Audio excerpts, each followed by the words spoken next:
Renungan Hari Minggu Palma mengenang sengsara Tuhan. Hamba Allah yang taat menjadi model dan contoh kita dalam penderitaan. Bacaan pertama diambil dari kitab Nabi Yesaya bab 50 ayat 4-7. Bacaan kedua dari surat Paulus kepada jemaat Filipi bab 2 ayat 6-11. Dan bacaan Injil dari Injil Markus bab 14 ayat 1 sampai bab 15 ayat 47. Saudara-saudariku terkasih, kita membuka perayaan Pekan Suci dengan mengenang Yesus masuk kota Yerusalem yang disambut dengan sangat meriah. Ada sorak-sorai dari orang-orang yang percaya kepadanya dan sorak-sorai dari kaum Farisi dan ahli-ahli Taurat. Bagaimana Yesus berhadapan dengan situasi ini? Saudara-saudariku terkasih, bacaan pertama, Nabi Yesaya menampilkan kidung hamba Allah yang taat dan bertahan dalam derita hidup. Hamba Allah ini menerima segala penderitaan sebagai bagian yang utuh dari kehidupan. Penderitaan bukan dianggap sebagai beban, malapetaka, tetapi menjadi sumber kekuatan dalam perjuangan hidup, menjadi silih bagi kegagalan sendiri, dan menjamin hubungan baik dengan Allah. Hamba Allah yang dimaksudkan Nabi Yesaya adalah Yesus Kristus, manusia Allah yang tahan dalam derita dan taat tanpa memberontak. Banyak tantangan, ocehan, penghinaan, cercaan, semuanya dihadapi dengan sabar dan taat, tanpa satu kata penolakan apapun. Ia setia pada kehendak Allah. Maka kepada jemaat di Filipi, Paulus mengajak mereka agar bersikap seperti Kristus, memiliki tindakan seperti hamba Allah ini. Sikap ketaatan Kristus dalam menghadapi semua penderitaan menjadi pola hidup semua orang beriman, semua orang yang percaya kepadanya.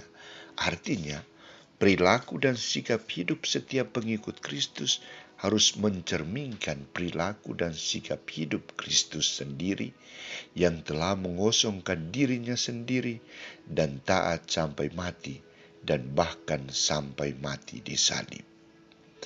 Yang patut menjadi teladan pola hidup atau model hidup Yesus Kristus adalah kerendahan hati dan ketaatannya.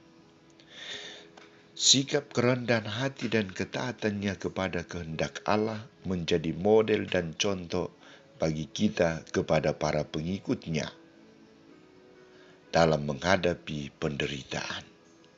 Maka Santo Markus dalam Injil hari ini mengajak kita, bila kita masuk dalam suasana penderitaan, mulai dari Taman Getsemani sampai puncak Golgota, disitulah kita akan pasti merasakan beratnya penderitaan yang dialami oleh Yesus.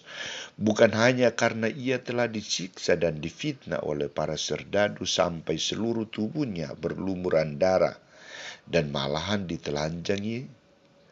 Bukan hanya karena ia telah dicerca oleh orang-orang Farisi sehingga seakan-akan tidak ada harga diri sama sekali, tetapi Yesus merasa berat karena ia ditinggalkan oleh murid-muridnya. Ia merasa seluruh kebaikan dan perjuangannya tidak ada manfaatnya bagi mereka. Dan juga ia merasa bapaknya meninggalkan dia.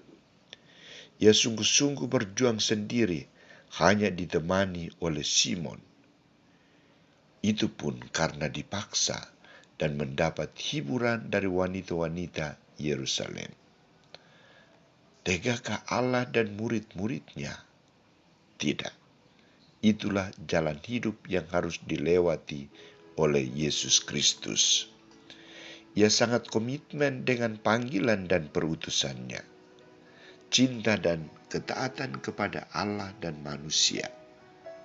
Dan ia tahu bahwa melalui penderitaan ini, ia akan membuktikan kepada dunia bahwa ia adalah putra Allah, dan dengan cara ini ia membawa kita untuk keluar dari lumpur dosa.